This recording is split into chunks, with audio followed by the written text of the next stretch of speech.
The hammer strike echoed across the Texas desert like a gunshot.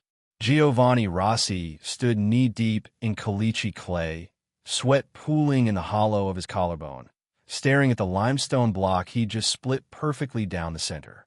Around him, 24 Italian prisoners moved like ghosts in the January heat. Yes, heat, even in January out here. Hauling rocks, mixing mortar, their hands raw and bleeding. They were building a church. Behind barbed wire. In the middle of an enemy prison camp. And the Americans were letting them do it. This shouldn't have been possible. These men were prisoners of war. Enemy combatants. Captured after Mussolini's regime collapsed. After Italy's surrender threw everything into chaos.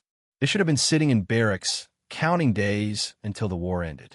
Instead, they were creating something beautiful. Something sacred. Something that would stand for 80 years and counting. Long after the war became a chapter in history books nobody read anymore. But here's what nobody knew yet. This chapel, this impossible, gorgeous, hand-built chapel rising from the dust of Camp Hereford, Texas, will become the most visited POW site in the United States. Presidents would come. Historians would weep. And the story of how it happened would reveal something profound about faith, dignity, and what happens when you treat your enemies like human beings. The hammer struck again. Another perfect split. Giovanni didn't smile, but his eyes shone. Let's go back 6 months. July 1943. The Allied invasion of Sicily was grinding through Italian defenses like a thresher through wheat.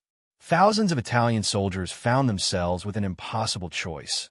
Keep fighting for a fascist government they'd stopped believing in years ago, or surrender to the Americans and British and hope for mercy. Most chose surrender. The alternative was a bullet or a German firing squad, because by then, Germany had started treating Italy less like an ally and more like occupied territory.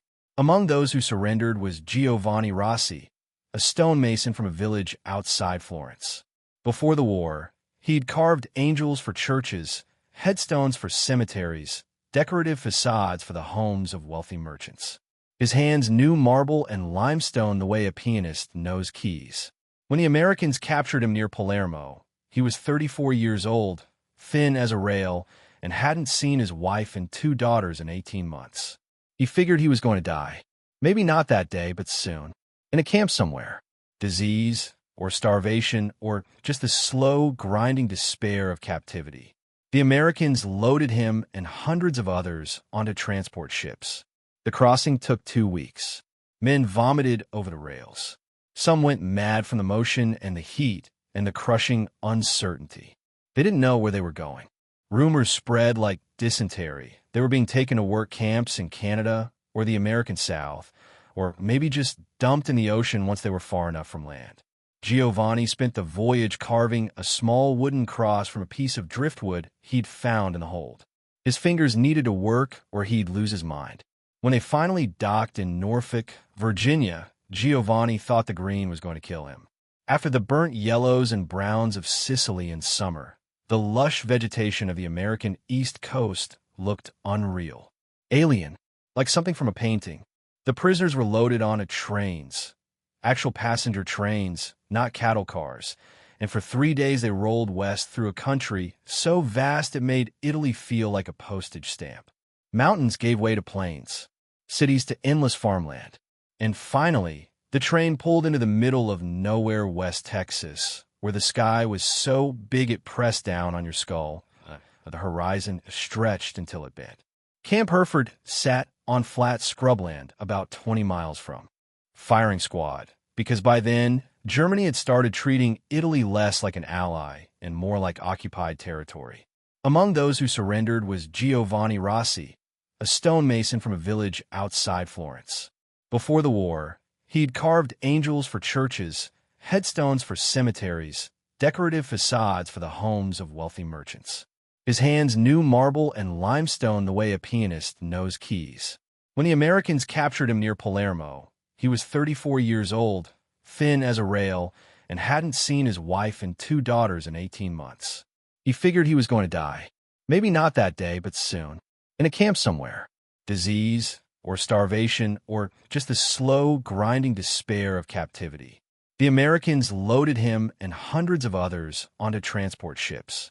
The crossing took 2 weeks. Men vomited over the rails. Some went mad from the motion and the heat and the crushing uncertainty. They didn't know where they were going. Rumors spread like dysentery. They were being taken to work camps in Canada or the American South, or maybe just dumped in the ocean once they were far enough from land. Giovanni spent the voyage carving a small wooden cross from a piece of driftwood he'd found in the hold. His fingers needed to work or he'd lose his mind. When they finally docked in Norfolk, Virginia, Giovanni thought the green was going to kill him. After the burnt yellows and browns of Sicily in summer, the lush vegetation of the American East Coast looked unreal. Alien, like something from a painting. The prisoners were loaded onto trains, actual passenger trains, not cattle cars, and for 3 days they rolled west through a country so vast it made Italy feel like a postage stamp. Mountains gave way to plains, cities to endless farmland, and finally, the train pulled into the middle of nowhere West Texas, where the sky was so big it pressed down on your skull, the horizon stretched until it bent. Camp Hereford sat on flat scrubland about 20 miles from. Graduate from Boston who'd studied art history before the war and had complicated feelings about the whole situation. The conditions at Hereford weren't brutal, but they weren't comfortable.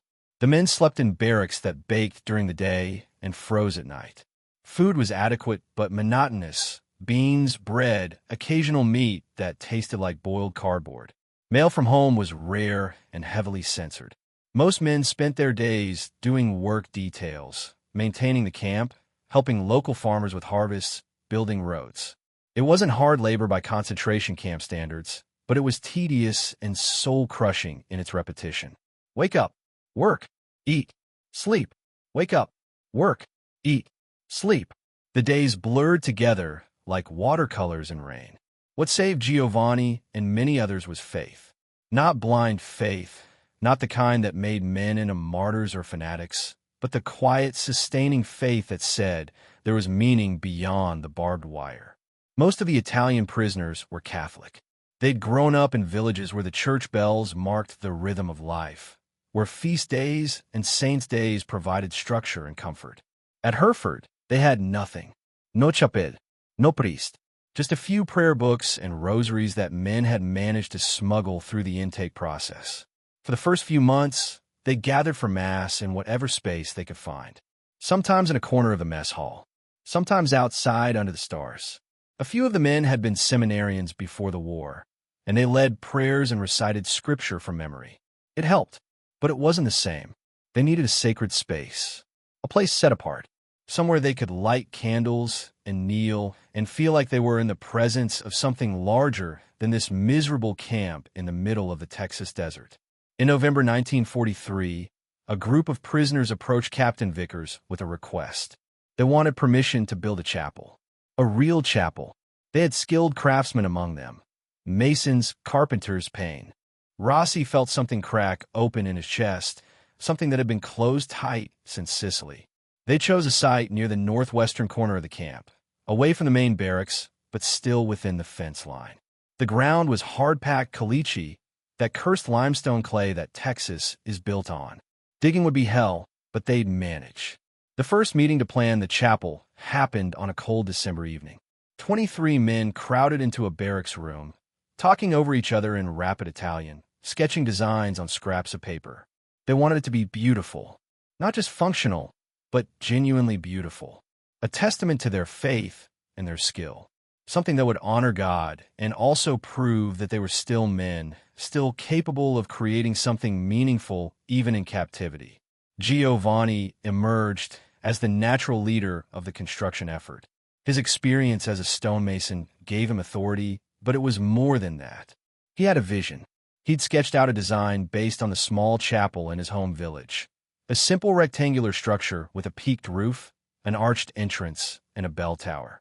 Inside, there would be an altar, a crucifix, and if they could manage it, frescoes on the walls. The other men looked at his drawings and nodded. Yes, this was it. This was what they needed to build. Work began in early January 1944. The first challenge was foundation. They needed to dig down through the caliche, which was like trying to excavate concrete with hand tools. The men took turns with pickaxes and shovels, working in shifts so nobody got heat stroke or collapsed from exhaustion. The guards watched from the towers but didn't interfere. Captain Vickers came by occasionally to check progress, always with the same bemused expression, like he couldn't quite believe this was happening either. For the walls, Giovanni decided on limestone.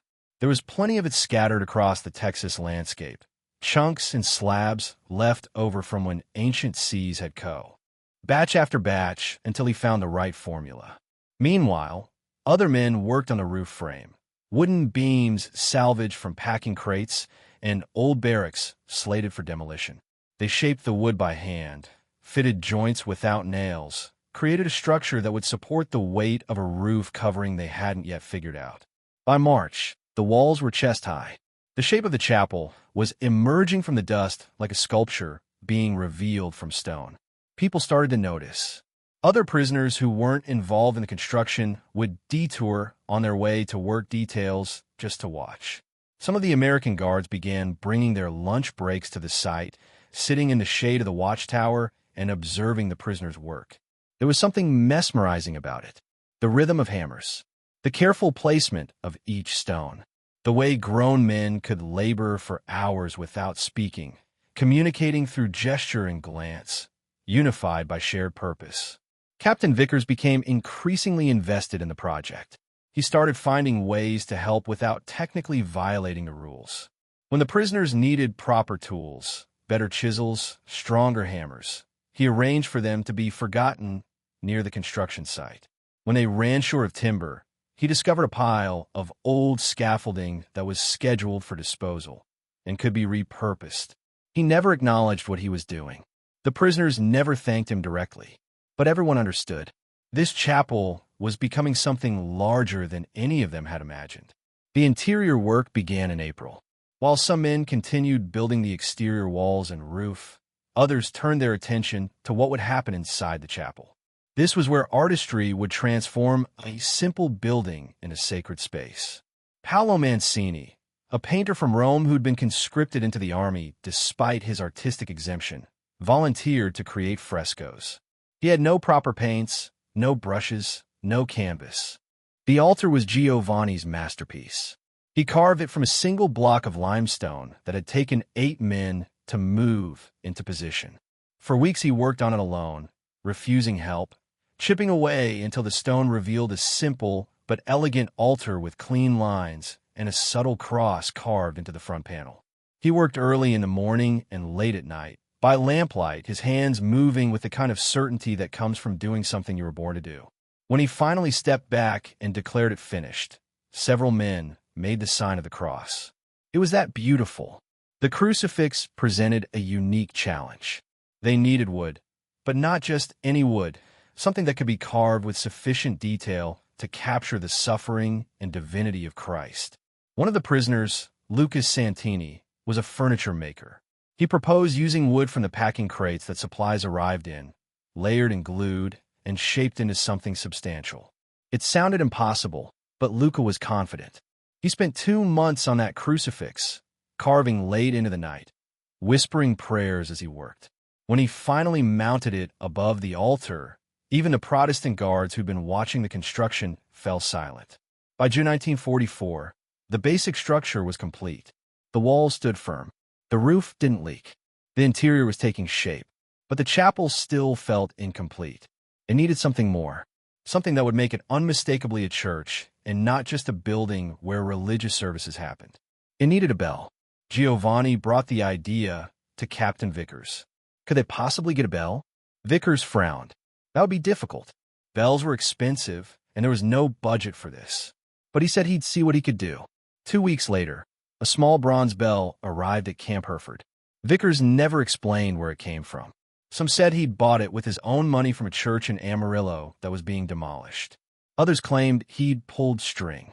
After that first Mass, the chapel became the spiritual center of Camp Hereford. Services were held every Sunday and on holy days. Prisoners would arrive early just to sit in the pews and pray in silence. The space had a quality, peace, maybe, or grace, or just the profound calm that comes from being in a place where beauty and faith intersect. Even non-religious prisoners found themselves drawn there. Something about the chapel made you feel less trapped, less forgotten, less like a number on a roster, and more like a soul with worth. The American guards noticed the change. Prisoners who attended services regularly seemed calmer, less prone to fights or disciplinary issues. There were fewer escape attempts, less tension in the camp overall. Some of the guards, mostly Catholic themselves, asked permission to attend Massachusetts. Captain Vickers approved it without hesitation. So you'd have these surreal scenes, American soldiers and Italian prisoners kneeling side by side, praying in Latin and sharing the Eucharist. Enemy and captor, indistinguishable in the pews. Word of the chapel spread beyond Camp Hereford. Military brass from other camps visited to see what the Italians had built. Journalists heard about it and came to write stories. Photographs were taken and sent back east to newspapers that ran them with headlines like "Enemy Prisoners Build Church in Texas Desert" and "Faith Transcends Barbed Wire." The response was mixed. Some Americans were furious. Why were we coddling prisoners? Why let them build monuments to their faith when our boys were dying overseas? Others saw it as proof of American values. We treated our prisoners with dignity because that's who we were. Because we were the good guys. Giovanni didn't care about any of that. He just knew that he'd built something that would outlast him. Every time he walked past the chapel and saw the sunlight catching the limestone walls, saw prisoners filing in for evening prayer, he felt something close to redemption. He'd be